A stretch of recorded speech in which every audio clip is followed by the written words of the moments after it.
Watch with him one bitter hour. Turn not from his griefs away. Learn of Jesus Christ to pray.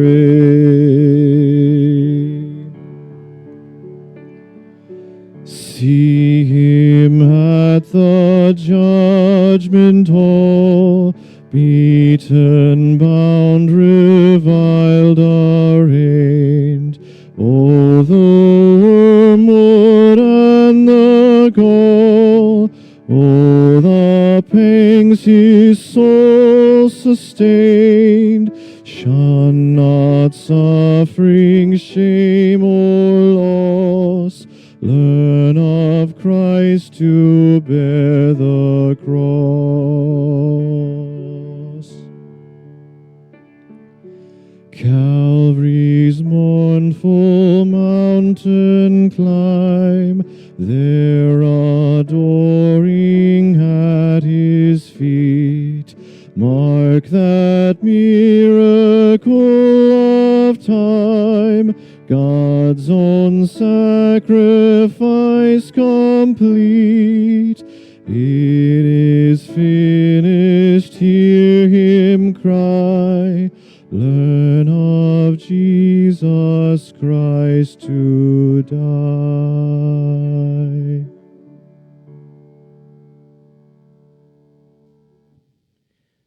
Will you pray with me? Holy God, we come this evening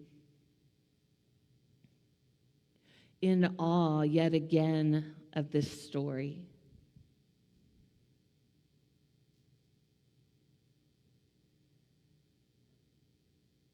We've heard the story of Jesus' life, of his teachings, of his miracles.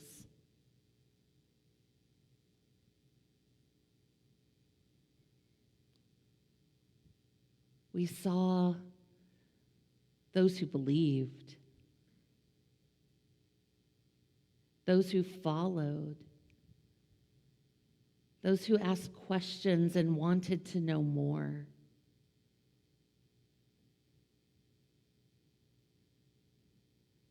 And yet it comes down to this night when all have turned away.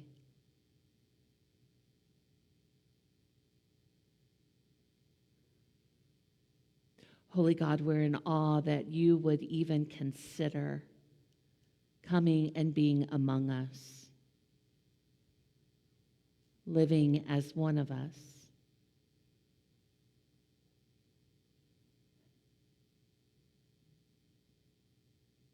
And we come before you tonight simply asking your forgiveness.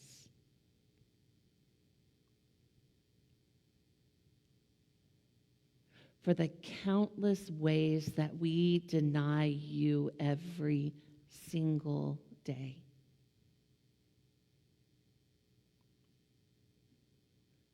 From thoughts and whispers about people that we know aren't kind things to say,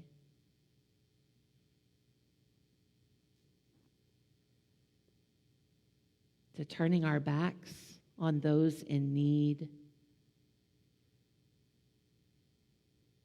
to flat out doing what we know Jesus would not do, what Jesus would actually condemn.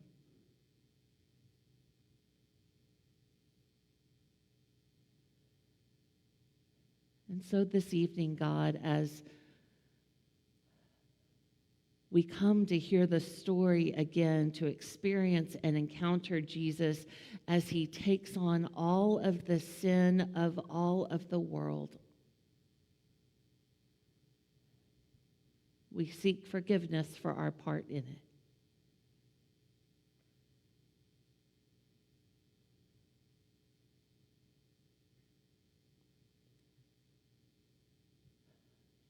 Help us, God. Help us in those moments of forgetfulness, in those moments of unbelief, of moments of just flat out being ornery and denying what it is we're supposed to do. Help us in those moments to remember this night.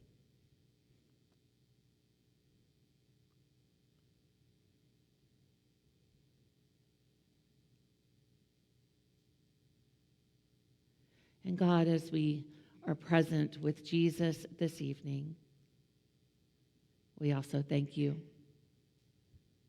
We thank you that we do know the rest of the story that is to come. We know the hope. We know that all of this is worth it.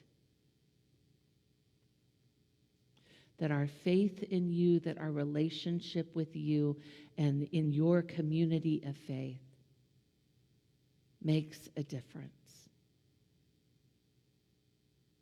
Let this evening transform us once again, O God. Amen.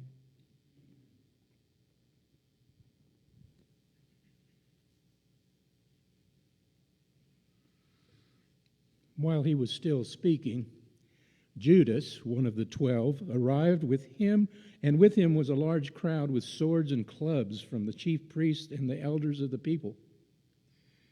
Now the betrayer had given them a sign, saying, "The one I will kiss is the man.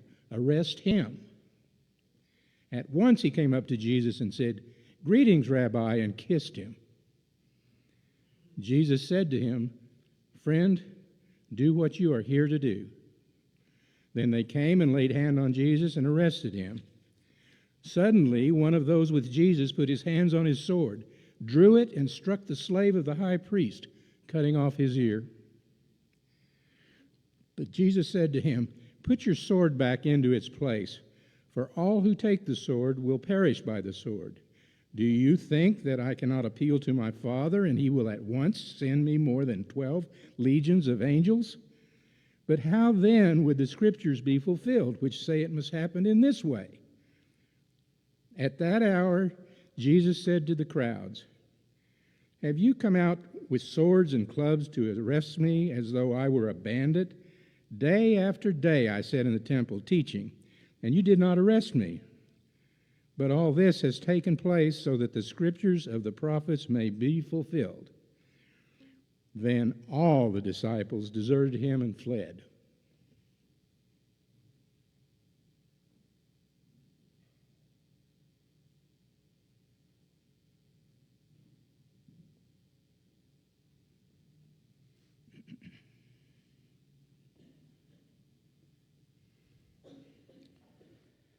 Those who had arrested Jesus took him to Caiaphas, the high priest, in whose house the scribes and elders had gathered.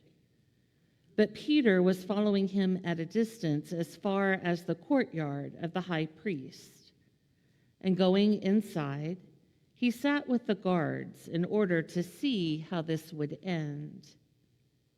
Now the chief priests and the whole council were looking for false testimony against Jesus so that they might put him to death.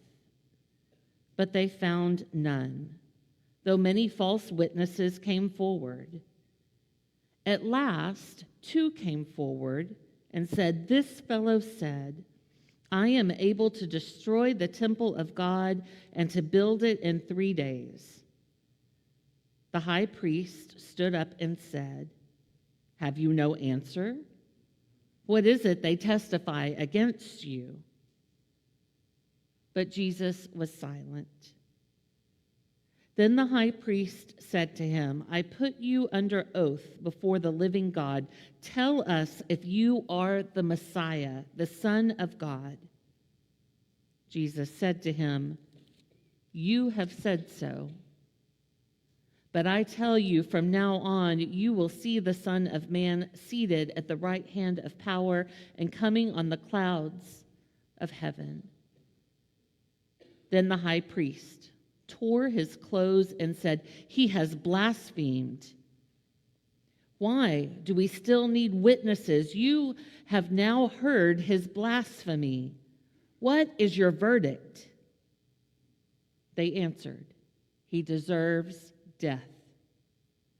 Then they spat in his face and struck him, and some slapped him, saying, "Prophesy to us, you Messiah. Who is it that struck you?"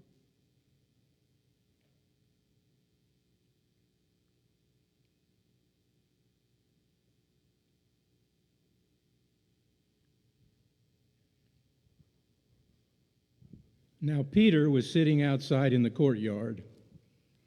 A servant girl came to him and said, "You also were with Jesus the Galilean." But he denied it before all of them, saying, "I don't know what you're talking about." When he went out to the porch, another servant girl saw him, and she said to the bystanders, "This man was with Jesus of Nazareth."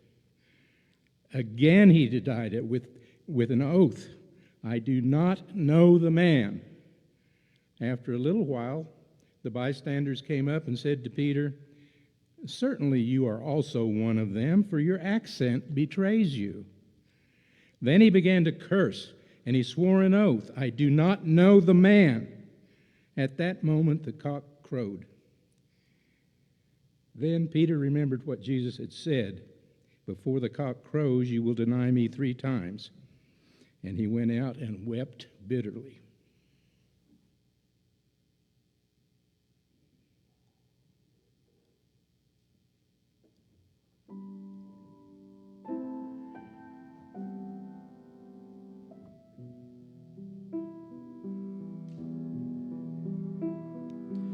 Ah, holy Jesus, how hast thou offended, that we to judge thee have in hate pretended,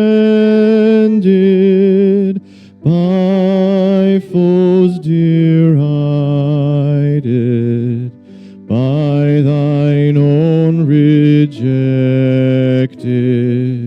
O most afflicted.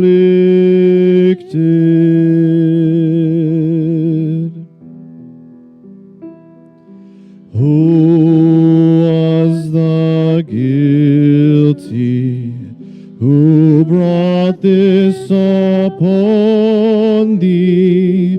Alas, my treason, Jesus hath undone thee. 'Twas I, Lord Jesus, it was denied thee. I crucified thee.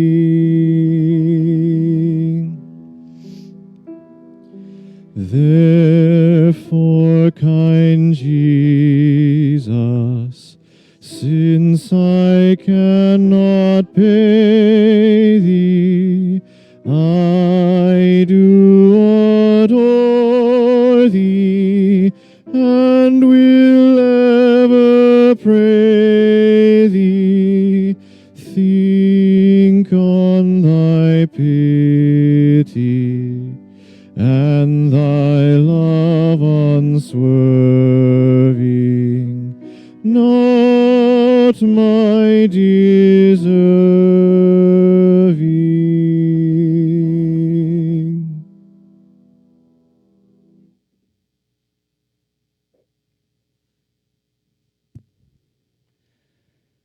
When morning came, all the chief priests and the elders of the people conferred together against Jesus in order to bring about his death.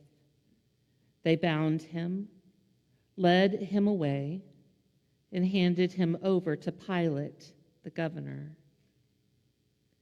Now Jesus stood before the governor, and the governor asked him, "Are you the king of the Jews?" Jesus said, "You say so." But when he was accused by the chief priests and elders, he did not answer. Then Pilate said to him, Do you not hear how many accusations they make against you?" But he gave him no answer, not even to a single charge, so that the governor was greatly amazed. Now, at the festival, the governor was accustomed to release a prisoner for the crowd, anyone whom they wanted. At that time, they had a notorious prisoner called Jesus Barabbas. So, after they had gathered, Pilate said to them, "Whom do you want me to release for you? Jesus Barabbas, or Jesus who is called the Messiah?" For he realized that it was out of jealousy that they had handed him over. While he was sitting on the judgment seat, his wife sent word to him, "Have nothing to do with that innocent man, for today I have suffered a great deal because of a dream about him." Now the chief priests and the elders persuaded the crowds to ask for Barabbas and to have Jesus killed. The governor said again to them, "Which of the two do you want me to release for you?" And they said, "Barabbas." Pilate said to them, "Then what should I do with Jesus who is called the Messiah?" All of them said, "Let him be crucified." Then he asked, "Why? What evil has he done?" But they shouted all the more, "Let him be crucified." So when Pilate saw that he could do nothing, but rather that a riot was beginning, he took some water and washed his hands before the crowd, saying, "I am innocent of this man's blood. See to it yourselves." Then the people as a whole answered, "His blood be on us and on our children." So he released Barabbas for them, and after flogging Jesus, he handed him over to be crucified.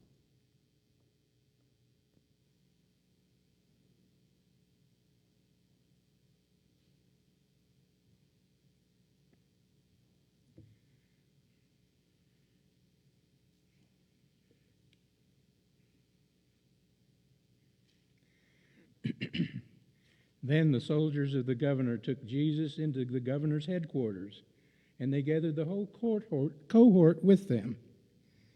They stripped him, and put a scarlet robe on him, and after twisting some thorns into a crown, they put it on his head. They put a reed in his right hand and knelt before him and mocked him, saying, "Hail, King of the Jews!" They spat on him and took the reed and struck him on the head. After mocking him, they stripped him of the robe and put his own clothes on him. Then they led him away to be crucified.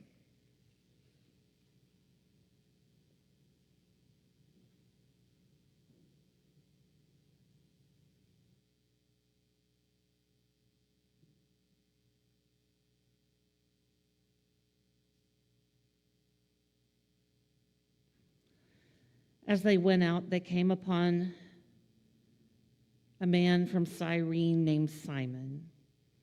They compelled this man to carry his cross.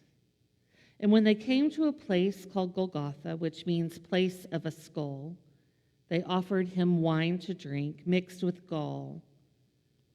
But when he tasted it, he would not drink it. And when they had crucified him, they divided his clothes among themselves by casting lots. They sat down there and kept watch over him. Over his head they put the charge against him, which read, "This is Jesus, the King of the Jews." Then 2 bandits were crucified with him, one on his right and one on his left. Those who passed by derided him, shaking their heads and saying, "You who would destroy the temple and build it in 3 days, save yourself. If you are the Son of God, come down from the cross."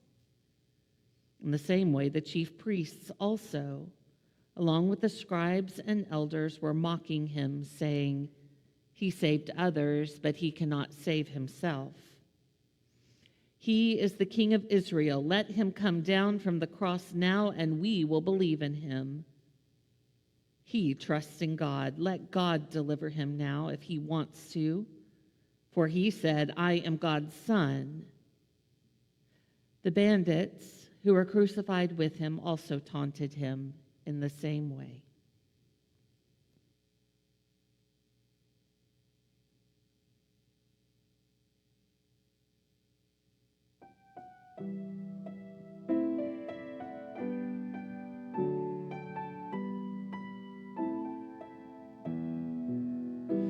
To mock your reign, O dearest Lord, they made a crown of thorns, set you with taunts along that road from which no one returns.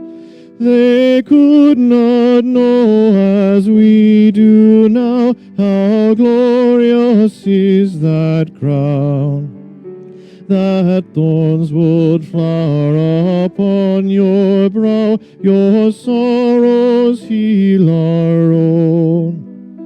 In mock acclaim, O gracious Lord, they snatched a purple cloak. Your passion turned all they cared into a soldier's joke. They could not know as we do now that though we merit blame, you with your robe of mercy throw around our naked shame. A sceptered reed, O patient Lord, they thrust into your hand, and acted out their grim charade to its appointed end. They could not know as we do now, though empires rise and fall, your kingdom shall not cease to grow till love embraces all.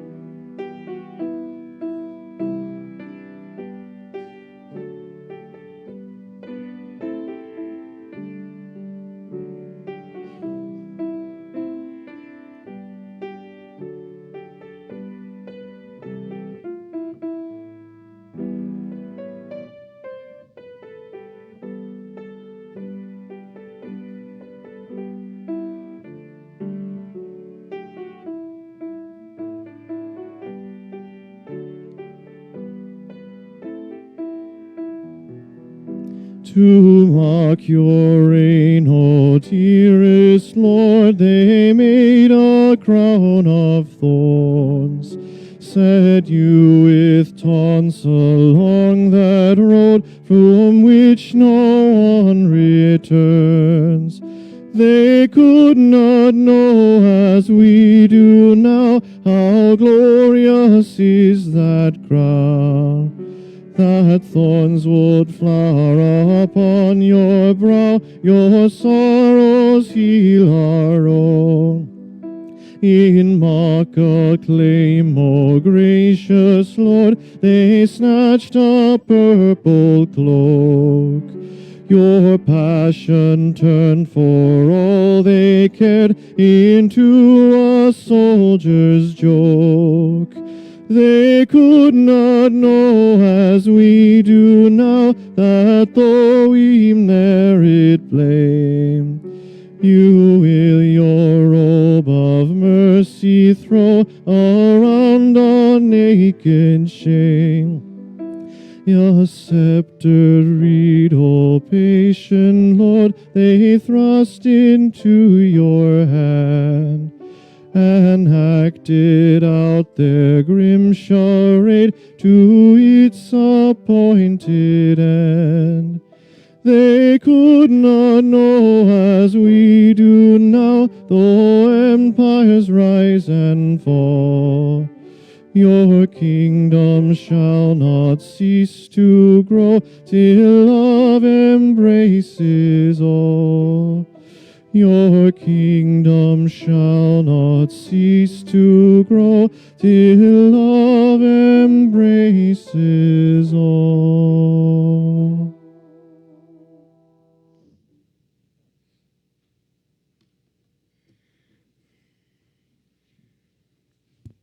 From noon on, darkness came over the whole land until 3 in the afternoon.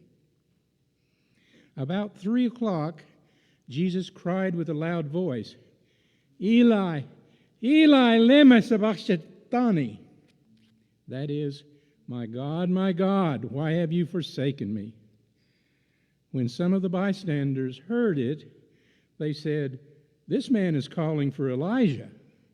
At once one of them ran and got a sponge, filled it with sour wine, put it on a stick, and gave it to him to drink. But others said, Wait, let's see whether Elijah will come to save him. Then Jesus cried again with a loud voice and breathed his last. At that very moment, the curtains of the temple was torn in two from top to bottom. The earth shook and the rocks were split. The tombs also were opened, and many bodies of the saints who had fallen asleep were raised. After his resurrection, they came out of the tombs and entered the holy city and appeared to many. Now, when the centurions and those with him who were keeping watch over Jesus saw the earthquake and what had taken place, they were terrified and said, Truly this man was God's Son.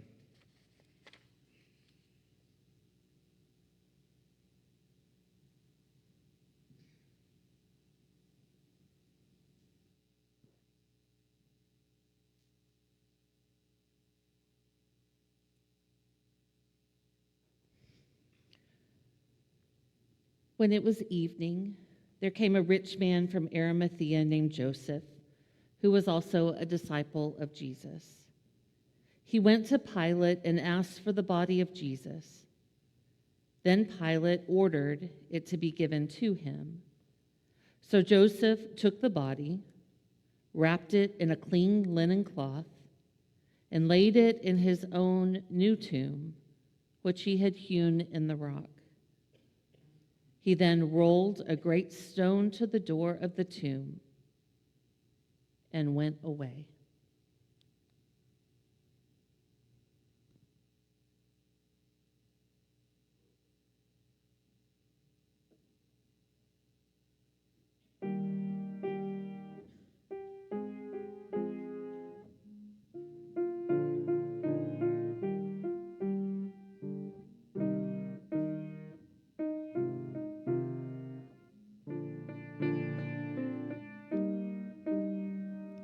Jesus, remember me when you come into your kingdom. Jesus, remember me when you come into your kingdom. Jesus, remember me when you come into your kingdom. Jesus, remember me when you come into your kingdom. Jesus, remember me when you come into your kingdom. Jesus, remember me when you come into your kingdom. Jesus, remember me when you come into your kingdom. Jesus, remember me when you come into your kingdom.